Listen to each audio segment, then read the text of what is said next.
Salut à toi et bienvenue sur CryptoPoint.fr. J'espère que tu vas bien. On est aujourd'hui l'émission du 17 juillet 2021. Donc hier, j'ai fait un petit tweet pour dire que je tournais une vidéo aujourd'hui. Donc c'est une vidéo post-AMA pour passer le week-end tranquille parce que oui, on a une petite baisse au niveau des crypto-monnaies. Donc on va voir aujourd'hui le CoinMarketCap des 10 premières crypto-monnaies et leur évolution au cours des 7 derniers jours, le Crypto Grid, la map des crypto-monnaies. On va pas faire de tour au niveau de Twitter, mais on parlera très rapidement de l'AMA de Swissborg qui a eu lieu ce 13 juillet 2021. Et un. Et on fera ensuite une petite analyse technique du CHSB face au dollar, du BTC face au dollar parce que ça me semble important, et de l'AXS qui je l'avais annoncé est la crypto de la semaine. Donc on reviendra juste aujourd'hui pour une petite analyse de cette AXS qui a fait une montée fulgurante ces derniers jours. Alors tout d'abord, avant de commencer, je tenais déjà à vous rappeler que, comme je t'avais dit sur Twitter dernièrement, maintenant mes vidéos seront séparées par format, parce qu'on va avoir l'arrivée d'un nouveau format qui va arriver normalement donc un nouveau format qui va arriver normalement au courant de l'été, qui est le format Histoire de crypto. Donc voilà, à la fin des vidéos, dans les titres, vous aurez entre parenthèses le nom du format. Donc pour ces vidéos-là, classiques, les vidéos principales de ma chaîne, ce sont des vidéos d'analyse. Donc il y aura entre parenthèses analyse à la fin.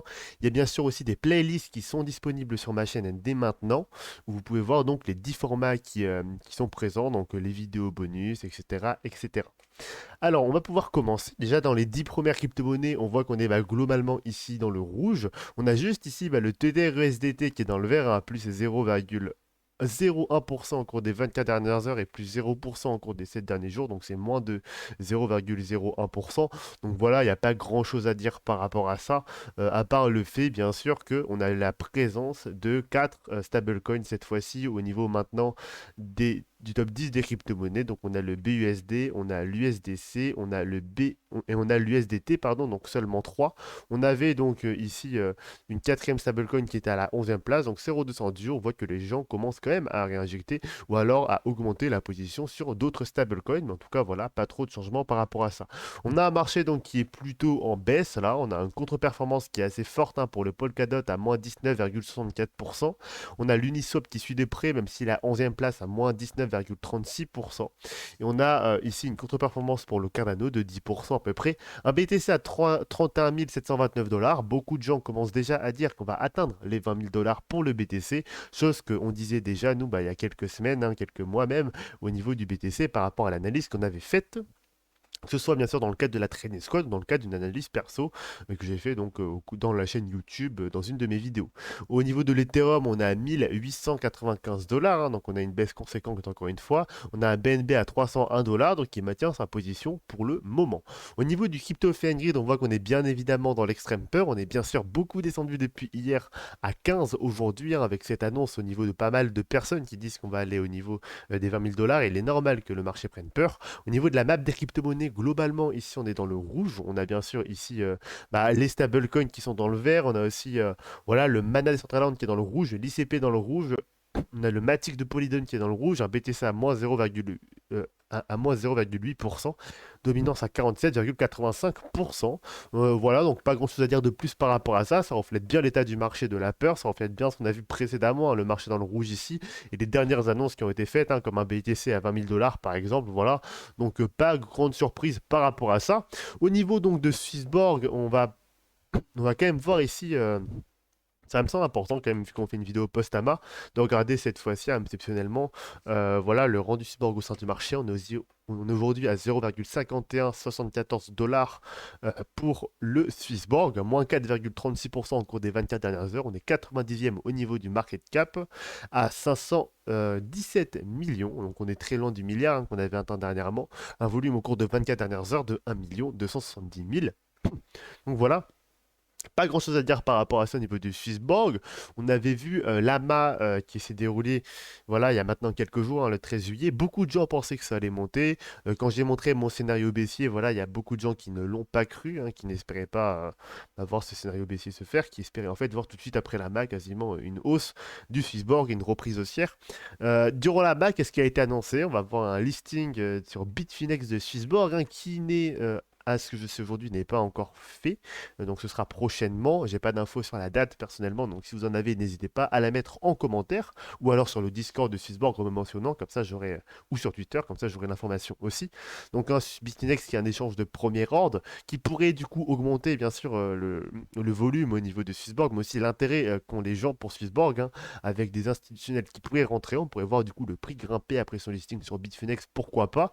On avait aussi du coup l'annonce de la Community App, hein, qui se termine à la fin de l'été, donc une Community App qui était là au début, bah, normalement pour le début de Swissborg, qui a été prolongée dans le temps avec voilà l'accroissement des utilisateurs et puis on voit du coup qu'on va être prolongé jusqu'à la fin de l'été avec une fin de la community app bah, du coup voilà en même temps. Et d'ailleurs il y a des gens qui m'avaient demandé bien sûr des questions parce que j'avais dit que je répondrais à certaines questions, donc il y a des gens qui m'avaient posé des questions. Déjà, est-ce que la récompense de community app on va la recevoir quand en fait finalement? Bah, ce sera aussi à la fin de l'été, hein, à la clôture de cette community app qu'on recevra avec le classement final, hein, parce que vous le savez, en fonction de votre classement vous recevez aussi bien sûr une récompense en dollars, hein, en BTC, je crois, qui est reversé directement sur le compte Swissborg. Voilà. Donc tout ça sera reçu à la fin de la community app, donc normalement à la fin de l'été, on n'a pas encore de date. Et par rapport au community premium à 1 CHSB, alors oui, déjà, bah, si vous êtes Hall of Fame, en effet, oui, vous avez en effet le community premium à 1 CHSB. Si vous l'achetez maintenant, le community premium coûte du coup 2000 CHSB. Alors, je sais pas exactement comment ça va se faire, mais globalement, vous aurez soit une réduction normalement de 1999, donc je sais pas s'ils vont débloquer en fait les 2000 CHSB pour pouvoir vous le racheter ensuite au 1 CHSB, mais en prenant en compte la date de blocage que vous avez fait initialement, ou alors est-ce qu'ils vont simplement bah, vous rendre 1999 CHSB et vous débloquer simplement bah, ces CHSB là. J'ai pas encore, enfin en tout cas j'ai pas l'info sur ça, donc dites-moi si vous l'avez. Mais en tout cas, voilà, j'avais demandé du coup au support. Il est possible du coup de bloquer maintenant les 2000 CHSB pour être maintenant Community Premium. Si jamais voilà, vous n'avez pas 2000 CHSB ou si vous souhaitez pas les bloquer maintenant, vous préférez les mettre dans le yield ou quelque chose, apparemment vous pouvez bien sûr bah, bloquer un CHSB du coup une fois que le jeu sera fini. Vu que vous êtes Hall of Fame, hein, une fois que vous êtes Hall of Fame, vous avez gagné le droit du coup d'avoir ce Community Premium à un CHSB. Et ce, voilà, ce à vie je pense, hein, voilà, donc pas de problème par rapport à ça. Il faudra juste bloquer ce 1 CHSB symbolique pendant un an. Voilà, j'avais pas grand chose à dire de plus par rapport à ça. Bien sûr, si vous n'êtes pas encore inscrit au Community App, vous aurez en description de ma vidéo mon lien, mon code de parrainage, hein, ça vous permettra de gagner des points supplémentaires. Et voilà. Ça permet aussi de m'aider à monter dans le classement de la community app aussi. Voilà. Aujourd'hui, je crois que je suis dans l'ordre des 6 centièmes. J'aimerais bien être dans l'ordre des 100 premiers afin d'avoir la récompense pour les 100 premiers. Mais voilà, je pense que ça va être difficilement atteignable avec le temps qui reste maintenant.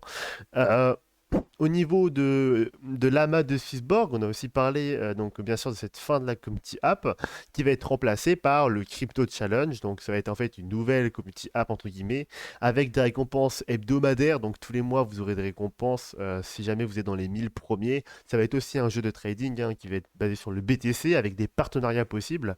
Et donc vous aurez des récompenses je pense soit en BTC soit avec bah, la crypto-monnaie du partenaire en question hein, qui peut être Chiliz, qui peut être pourquoi pas aussi Ultra iOS, ou voilà, je ne sais pas.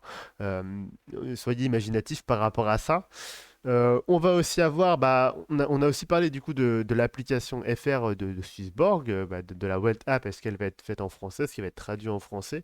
Bah là, on a, alors, il a été annoncé que oui, par contre, on n'a pas encore de date de quand. On a dit que ce sera, ils ont dit que ce sera à venir prochainement, donc pas de panique par rapport à ça, ça va arriver au fur et à mesure du temps. Voilà, donc je voulais juste dire ces trois informations-là qui me semblaient importantes. Si jamais vous souhaitez plus d'informations, j'ai vu un PDF qui était vachement intéressant, qui a été posté sur le Discord de Swissborg, hein. Il y a une personne qui a posté le PDF qui fait un joli récapitulatif sur ça.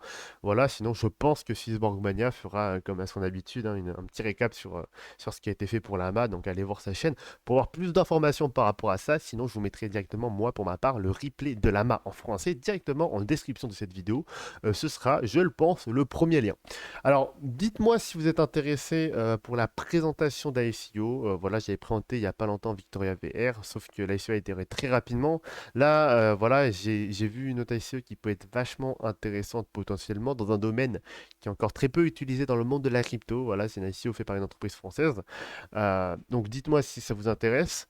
Si jamais ça vous intéresse pas, voilà, donc je la présenterai pas, sinon je la présenterai seulement très rapidement dans la prochaine vidéo, dans la vidéo de la semaine prochaine, tout simplement. On va donc pouvoir passer maintenant à l'analyse technique du CHSB, donc du coup face au dollar en premier. Voilà, il y a beaucoup eu de panique, je sais, au niveau du cours, hein, qu'on m'a dit sur Twitter, qu'on m'a dit dans les commentaires, qu'on m'a dit en privé. Beaucoup de panique qu'on a eu parce qu'en fait, on a eu une baisse assez conséquente. Une baisse qui était, pour ceux qui regardent mes vidéos, pas prévu en fait, pour ceux qui ne pas regardé, voilà, qui étaient un peu paniqués, qui m'auront contacté. Alors la chose qui est faite, c'est que j'avais dire sur mon Twitter, en fait j'étais sur mon portable, donc j'ai pas vraiment regardé ce qui s'est passé, je vous avoue. Donc voilà, sur portable, j'ai pas vraiment, bah, j'ai pas vraiment regardé tout ça bien comme il faut. J'avais dit en fait que, alors, déjà ça s'est mal placé. J'avais dit en fait qu'en effet je voyais plus de scénario haussier. J'ai peut-être parlé un peu vite ici. Le scénario haussier est complètement invalidé une fois qu'on aura dépassé. Je vais le noter ici. Ce point-là, donc le point de B qu'on avait placé à cet endroit-là. Si jamais on dépasse ce point-là, on va difficilement pouvoir avoir un scénario bien sûr haussier. Si on dépasse ici la racine de A et qu'on va en dessous, c'est encore pire. Et dans ce cas-là, c'est complètement foutu. Voilà, tout simplement. Maintenant, au niveau de la construction actuelle, donc si on est dans le scénario baissier, hein, on a vraiment ici qui est en train de se former une A, une B et une C potentiellement. Donc là, on aurait du coup quelque chose qui viendrait terminer en fait ce, euh, bah, ce, cette vague de 2 en fait, tout simplement, avec ce qu'on a connu actuellement, parce qu'on serait déjà aujourd'hui ici au niveau des 161,8 objectifs, qui est potentiellement pas mal pour une vague de C, du coup, dans une 2, qui serait ici, du coup, une zigzag, hein, je le rappelle bien. On a ici, du coup, un retracement de Fibonacci. Si on est en effet dans la 2 pour les scénarios haussiers, on est au niveau des 61,8 piles, on est vraiment ici dans une zigzag, si jamais on est dans ce cas-là. Maintenant, ce qui est intéressant à voir, du coup, en zoomant un peu, on va aller en 3 mois pour avoir un peu plus de détails. J'ai envie d'aller en 30 minutes maintenant pour vous montrer, voilà, tout simplement.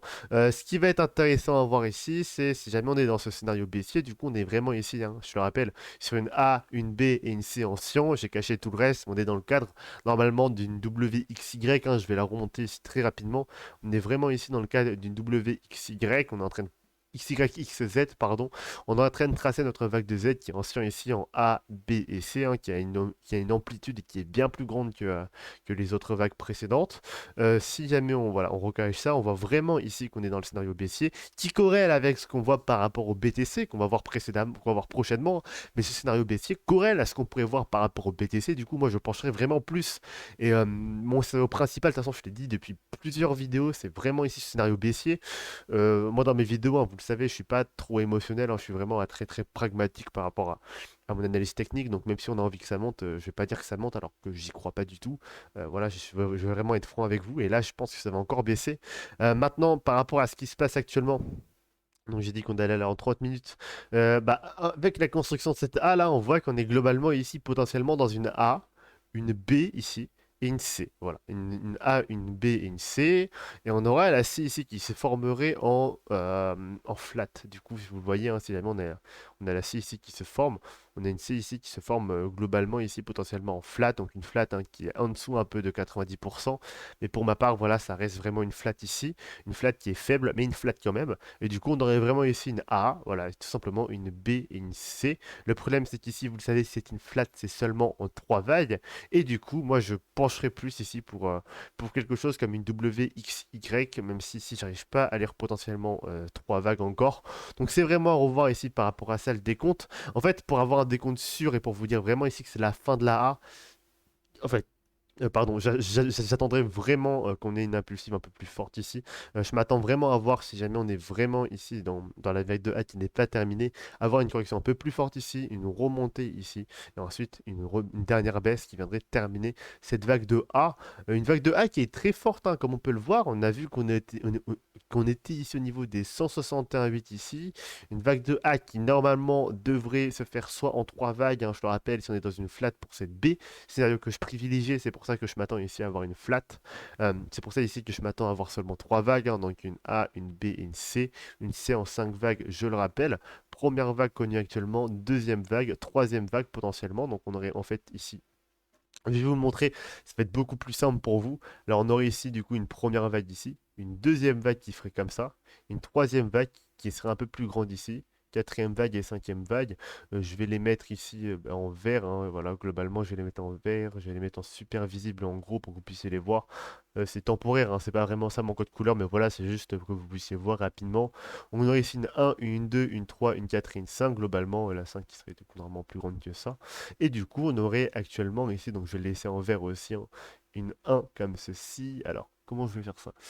Un, 2 et 3, une 1 comme ceci, une 2 ici. On a bien la 2 ici. Donc attention par rapport à ça, on a un impulsif de 3 en 3, 3. Donc là, on a un problème parce qu'on n'a pas 5 vagues. C'est pour ça que ça me pose problème en fait à cet endroit-là. Et que bah, j'ai du mal à avoir une vague de 3 parce qu'en fait, la construction qu'on a eue là est assez étrange, hein, c'est le moins qu'on puisse dire. Et du coup, je m'attends pas à 5 vagues, hein. C'est pour ça que je disais que j'avais du mal à avoir 5 vagues et que moi, je m'attendrais plus ici à avoir en fait une A qui se formerait ici en A, B et C. Et avec notre chère vague de C ici, hein, qu'on va voir du coup en vert, qui serait formée ici en une, ici en 2. Voilà. Soit en 2 ici, soit en 2 ici, hein, c'est en fonction de votre décompte. Ici, on aurait potentiellement une 3, une 4 et une 5. On viendrait soit chercher là, soit un peu plus bas. Ça nous formerait du coup de manière assez étrange ici une espèce d'impulsive en ending diagonale en 3, 3, 3, 3, 3 ici, hein. 3, 3, 3, 3 et 3. Donc on va avoir 3 vagues pour cette vague de C. Donc voilà, on attend une ending diagonale du coup ici pour la vague de C pour venir placer en fait cette fin de A tout simplement. Donc moi, je placerai pas la fin de A ici, je la placerai probablement un tout petit peu plus bas par ici. Et du coup, j'attendrai devant ensuite notre impulsive, hein. On voit du coup qu'on était en 3 vagues ici pour cette vague de A. Donc on attend, pour ma part en tout cas, une vague de B qui est une flat, hein. Donc ça, c'est vraiment de la prédiction, donc c'est pas vraiment sûr, hein, mais on attend vraiment ici une vague de B est une flat. Donc qui reviendrait au niveau des 0,65 centimes. C'est là finalement qu'on verrait l'effet de l'AMA, la hausse que tout le monde veut voir. En fait, ce serait pas une reprise impulsive pour ma part, mais juste hein, cette vague de flat. C'est pour ça que je privilégie une flat parce qu'il y a eu l'AMA. J'ai peut-être été influencé par beaucoup de gens qui pensent que ça va monter par rapport à l'AMA, mais en tout cas, voilà. Je m'attends ici à voir du coup cette flat qui viendrait remonter au niveau des 90% pour remonter ici au niveau de cette C. Si on n'arrive pas aux 90% et qu'on arrive seulement aux 61,8 au niveau des 0,60, voire un peu en dessous, les 50 ou les 38,2 ici, donc 50 au niveau des 0,57 et 38,2 au niveau des 0,55. Dans ce cas précis, on ne serait pas sur une ABC, mais sur une WXY. Et de toute façon, on le reverra en vidéo ensemble dans ce cas-là pour voir ce qu'on a. En tout cas, là, pour le moment, on va rester sur une flat ici, à cet endroit-là, pour cette vague de B, et pour attendre, en fait, bah, ce qui va se passer, tout simplement, dans les prochains jours, par rapport à ça. Si on est ici sur une WXY, on voit ici qu'on était globalement hein, sur une 1, une 2 et une 3, en 5 vagues, 5 vagues et 5 vagues. On s'attend à avoir 5 vagues au niveau de la vague de C, qui ne peut pas être une WXY, car il s'agit d'un sous-décompte d'une WXY, et du coup, on attendrait ici une vague de C qui se formerait en combinaison complexe à triple coaction WXYXZ à nouveau. Voilà, donc j'étais assez complet, ça a été un peu compliqué je pense pour ceux qui débutent en vague d'Elliott. Voilà, d'ailleurs je suis en train dans ce moment voir si jamais je vais étoffer un peu mes vidéos, mais ça je vous en parle pas encore pour le moment, ça mettra encore sûrement un petit temps avant de se faire. Au niveau du RSI, on voit ici qu'on a, alors je sais pas si j'ai pris le bon RSI, si apparemment, alors on voit ici globalement qu'au niveau du RSI, voilà, on va aller quand même en 4 heures ici pour avoir une vision un peu plus globale du RSI. J'aime pas avoir le RSI à court terme, je trouve ça un peu en fait, je trouve que les récits à court terme est un peu pas très précis en fait et pas très fiable. Voilà, moi j'aime pas trop utiliser le RSI à court terme, je dis minimum en 4 heures et ici au niveau des unités de temps en un mois, en 5 jours, un jour ça me semble un peu court, donc en un mois minimum hein, ici en 4 heures. 4 heures, 1 heure vous pouvez encore, mais 30 minutes c'est un peu trop court je pense pour ma part, en tout cas pour les récits je trouve. Alors au niveau du RSI on voit que globalement ici on n'a pas grand chose à dire, on a bien sûr ici, on avait dit hein, ici un bas qui était plus haut que le bas, donc c'était ici une reprise haussière, on a eu une autre reprise haussière qui ici qui monte, qui monte, qui monte. On a quelque chose qui se forme comme ceci. Ici, on a un ancien plus haut qui est plus bas que le deuxième, divergence baissière qui s'est formée ici. Et on était en train de baisser à cet endroit-là. Et ici, on n'a pas de divergence observée, en tout cas à court terme. Donc, pas grand-chose à dire par rapport à ça. Encore une fois, au niveau du RSI. Je vais regarder globalement ici. Donc on n'a pas non plus à très long terme ici quelque chose à dire par rapport au récit, donc pas de panique par rapport à ça. Et du coup, on ne dira rien pour le récit parce qu'en fait, il n'y a rien à dire tout simplement. Au niveau du volume, on voit qu'on s'est un peu calmé, hein. On avait vu que que pré-ama, pardon, on avait une reprise de volume ici très légère. Voilà, au niveau du 22 juin, on avait dit, je sais plus, on l'avait vu, voilà, euh, notre reprise haussière, je sais plus, on l'avait vu exactement, voilà, j'arrive plus à retrouver, mais tant pis. Et on voit qu'ici, aujourd'hui, on a pas mal de bougies vertes, pas mal de bougies d'achat. Donc on voit que le prix ici de la vague de A est pas mal acheté en fait finalement. Et ça viendrait potentiellement dire que soit on baisse un peu plus bas au niveau de la A, soit elle est d'ores et déjà finie à cet endroit-là. Et du coup, il faudra bien sûr décompter 3 vagues, hein, comme je l'avais dit. Et du coup, on repartirait tout de suite sur la vague de B, volume, qui semble potentiellement exprimer ceci à l'heure actuelle, en tout cas à très court terme. Je le dis bien. Par rapport au volume profile, donc hein, je tenais aussi à vous la montrer aujourd'hui. Non, c'est pas celle-ci. Le volume profile qui est du coup à cet endroit-là. Alors, on va supprimer ça. Voilà, le volume profile ici qui montre bien sûr hein, une grosse résistance au niveau du volume, ici au niveau des 0,61 dollars. 0,61 centimes de dollars, bien sûr, j'ai entendu. Volume qui est situé entre les 61,8 et les 78,6, hein, ce qui viendrait signer la chose comme quoi on serait potentiellement sur une WXY. Attention donc par rapport à ça.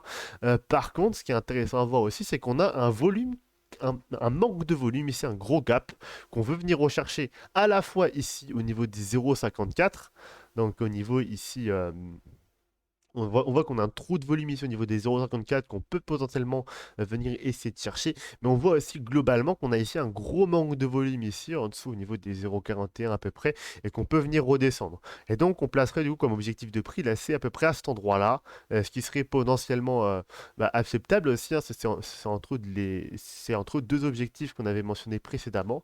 Un manque de volume à cet endroit-là, gamme visible ici hein, qui a à revoir avec le temps parce que c'est quelque chose qui n'est pas sûr à 100%, qui n'est pas fiable à 100% quand même, même si ça indique des choses intéressantes parfois.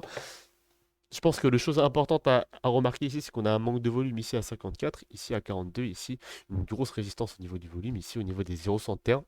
Ce qui vient du coup contredire un peu notre théorie comme quoi on aurait du coup une flat, hein, je dis bien. Après, ce qui est intéressant à voir aussi à cet endroit-là, c'est que si on jamais on réussit à dépasser ce niveau de volume ici des 0,60 et qu'on réussit à le breaker à la hausse, on voit qu'au niveau ici des 90%, on a aussi un léger manque de volume ici, mais surtout ici au niveau des 123,6, on a un gros gap de volume aussi à combler. Donc voilà, ce qui serait intéressant de voir aussi si jamais on arrive à ce niveau-là. Voilà, donc je tenais à vous montrer aujourd'hui ce petit outil hein, que je montre très rarement en vidéo, mais parce qu'il montrait aussi aujourd'hui des choses assez pertinentes du coup que je voulais vous montrer. Est-ce que je montre tous mes outils en vidéo aussi? J'ai des gens qui m'ont demandé ça, non, pas du tout. Est-ce que voilà, je sais faire autre chose que des vagues d'Elliott? Oui, mais voilà, mais ma chaîne est vraiment spécialisée dans les vagues d'Elliott, du coup, je montrerai rien d'autre en tout cas pour le moment, pour ma part. En tout cas, voilà, j'aime bien montrer l'héliotisme, chose que j'aime beaucoup et outil que je maîtrise très bien. En tout cas, c'est l'outil que je maîtrise le mieux. Les autres outils, je les maîtrise beaucoup moins bien, donc j'ai peur en fait en vous le montrant de dire n'importe quoi. Donc je préfère largement utiliser seulement cet outil sur ma chaîne et pour l'instant, je n'en démentirai pas. On va aller donc sur le BTC, l'analyse qui commence à être un peu longue, donc je vais aller un peu plus rapidement au niveau du BTC. On voit qu'au niveau du BTC, il y avait pas mal de choses à dire, hein, donc je prends mon temps aujourd'hui. C'est pas grave si la vidéo dure 30 minutes, 40 minutes, mais voilà, on va prendre un peu de temps quand même. J'ai l'impression en tout cas de parler pendant longtemps. On verra à la fin le rendu, combien de minutes ça dure. Pour le BTC, on a vu qu'on était bien sûr sur une A, B et C en correction. Une B qui était plutôt forte, hein, une B de la Z, et je rappelle hein, cette ABC qui est tracée sur une Z, une B qui est plutôt faible ici à 0,382 de Fibonacci. On voit ici une vague de C d'ailleurs, hein, la WXY globalement la Y qui est en train de se former, qui nous a fait une très très belle correction. De mèche à mèche ici, on a ici de mèche à mèche une baisse ici qui est assez conséquente quand même, mine de rien. De mèche à mèche, une baisse ici qui est au niveau des 120%. Donc pardon, ça c'est si jamais on parle de hausse, donc si jamais donc c'est dans l'autre sens.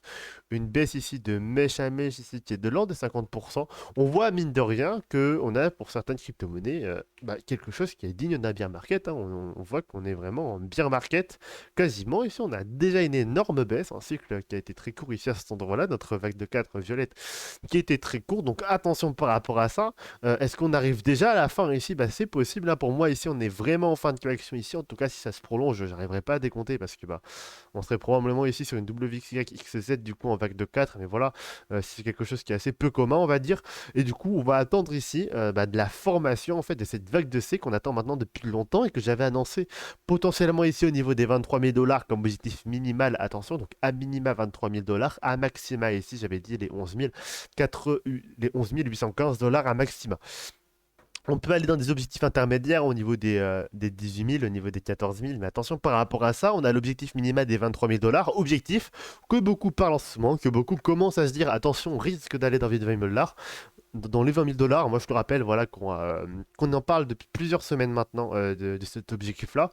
On voit une jolie zone d'accumulation actuellement au niveau du BTC, chose à voir parce qu'il est possible que ça bresse ici à ce moment-là à la baisse. On voit ici qu'on a formé sur cette C une A, une B et qu'on serait en train de former actuellement notre vague de C, donc notre dernière vague de correction. On serait du coup sur une C en WXY. Et on aurait ici comme objectif de prix, en tout cas pour notre vague ici actuelle, hein, l'objectif des 161,8 au maximum ici, donc objectif optimal des 101,8, il nous ramènerait au niveau des 16 000 dollars. On pourrait aussi arriver au niveau, à ce niveau-là, au niveau des 100%, donc à peu près ici au niveau des 23 000 dollars, objectif qu'on avait déjà vu précédemment. Voilà, donc j'irai pas plus loin au niveau du BTC aujourd'hui, voilà, chose qui me semble assez importante, mais en même temps, voilà, je voulais pas trop discuter parce que ça me semble un peu long comme vidéo. Déjà, on a pris pas mal de temps sur le CHSB. On va parler rapidement donc de l'AXS, hein, le token maison de X Infinity. On voit qu'on était à ce niveau-là, au niveau de la dernière fois. J'avais dit que pour ma part, bah, il était possible que ça monte encore hein, au-dessus des 101,8 pour avoir un objectif précis. On avait dit aussi l'objectif ici des 200% au niveau des 25,51$, on voit qu'on les a dépassés, qu'on n'a pas réussi à atteindre les 108, mais qu'on a mine de rien atteint ici la zone ici des 28$, 29$ à peu près. Voilà, j'arrive pas vraiment à lire ici. Entre 28 et 29$, je pense plus. Voilà, ça penche plus pour 29$ en tout cas. Et du coup, on a une baisse d'aujourd'hui qui est déjà assez conséquente, hein, une baisse qui s'est fait quasiment instantanément, une baisse qui s'est fait recte ici, à la mèche la plus basse au niveau des 17$. On voit que de mèche à mèche ici, hein, du sommet ici, du summum qu'on a atteint jusqu'au sommet de la baisse qu'on a par la suite, on est déjà à moins 41%. Donc pour ceux qui ont acheté la hausse, bah, désolé pour vous, vous avez déjà pris cher. Pour ceux qui ont acheté au niveau de la dernière fois et qui n'ont pas vendu, vous avez aussi mangé un peu. Voilà, on commence à tomber un peu dans le gorge en ce moment pour la XS. Chose qui va faite, hein, la correction n'est pas finie, on est vraiment ici sur une première vague, elle n'est pas du tout finie, elle est vraiment en train de débuter. Donc la vague de 4 actuellement en vieux, en rose, en train de se former je pense. D'ailleurs j'hésite encore pour le code couleur si c'est du rose ou alors du jaune, hein, à vous de choisir. Et du coup, on atteindra ici des sommets ici au niveau de 12 centimes de dollars, je le pense, pour faire une belle correction après la hausse qu'on a eu en tout cas, ou au moins ici des niveaux des 50%, au niveau des 15 centimes de dollars, au vu de ce qui est en train de se profiler actuellement. On va quand même mettre notre 4 ici au niveau des 61,8, au niveau des 12 centimes de dollars. Voilà, donc j'ai fini pour cette vidéo. J'espère qu'elle vous a plu. N'hésitez pas à vous abonner, à laisser un petit pouce bleu, un petit commentaire si bien sûr la vidéo vous a aidé, vous a fait plaisir. N'hésitez pas à partager aussi si jamais, bah voilà, ça peut intéresser votre entourage. Je mettrai mon Twitter en description pour ceux qui veulent venir donner de la force sur Twitter. Merci en tout cas pour toute la force que vous m'apportez en cette période un peu creuse hein, au niveau des crypto-monnaies. On voit qu'au niveau du nombre des vues, ça a baissé. On voit qu'au niveau du nombre du prix aussi, hein, du prix des crypto-monnaies, ça a baissé. Au niveau voilà, du marché, on voit que la peur commence à arriver, donc c'est normal. Ne paniquez pas, on va passer le week-end sereinement. Là, on essaie de voir un peu bah, ce qui va se passer pour être sûr. Il y en a qui disent, enfin, il y a quelqu'un qui m'a dit en commentaire de Twitter ici, je pense que c'est ici que voilà, j'observe l'apocalypse avec le sourire au niveau des crypto-monnaies. C'était Akita de Sage qui me dit tu lui dis un smiley qui fait la fête pour annoncer l'apocalypse, voilà, donc je pense que l'apocalypse au niveau des cryptos, vaut mieux l'accueillir avec le sourire que l'accueillir en pleurant, tout simplement, voilà, parce que quand on y est préparé, du coup, on est un peu moins surpris de ce qui se passe, et du coup, voilà, ça fait un peu moins mal au portefeuille, donc on peut l'accueillir avec le sourire. Pourquoi? Parce que qui dit apocalypse dit aussi opportunité d'achat, grosse opportunité d'achat par la suite. Moi, pour ma part, hein, je vais attendre probablement ici, donc pas de conseil en investissement sur la chaîne, je le rappelle, hein, je dis juste que voilà mon avis par rapport à ça. Moi, je pense que je vais plutôt attendre ici que le train se fasse, que le schéma se fasse. Là, pour l'instant, moi, voilà. Et du coup, je vise quand même. Bah, j'ai quelques trades court terme, hein, donc je vais peut-être essayer de trader la vague de B ici et de racheter ici au niveau de la vague de C, bien sûr, par palier. Attention par rapport à ça, mais ça me semble assez important. Voilà, donc passez un excellent week-end. On est aujourd'hui samedi, donc on est vraiment le début du week-end. Passez un excellent week-end, un excellent dimanche, notamment demain, parce qu'il se fait tard aujourd'hui. Et du coup, on se retrouvera la semaine prochaine pour une nouvelle vidéo dans le coin de la semaine, hein, je te rappelle. Vu que voilà vu qu'on est en période un peu creuse au niveau des cryptos, que c'est les vacances et du coup bah voilà j'ai aussi pas mal de choses à faire de mon côté. Je vous le rappelle, hein, je suis étudiant donc vous connaissez hein, les vacances quand on est étudiant, voilà on sort un peu, on a pas mal de choses à faire même en ce moment de Covid, hein, les bars sont verts, on en profite pour sortir. Voilà, donc passez une excellente journée, portez-vous bien, et du coup, nous, on se verra probablement la semaine prochaine pour une nouvelle vidéo sur CryptoPoint.fr. On parlera bien sûr de l'évolution du CHSB, si en effet on est sur la B, de voir l'évolution de cette vague de A. C'est le week-end, donc voilà, pas de panique par rapport à ça. Si vous avez peur de la baisse ici, bah, fermez votre portable, fermez vos applications, et puis revenez dans quelques semaines, quelques mois, quand tout ce sera tassé. Et nous, on se dit du coup, bah, à la prochaine. Voilà, j'arrive pas trop à finir cette vidéo, donc je vais l'arrêter maintenant.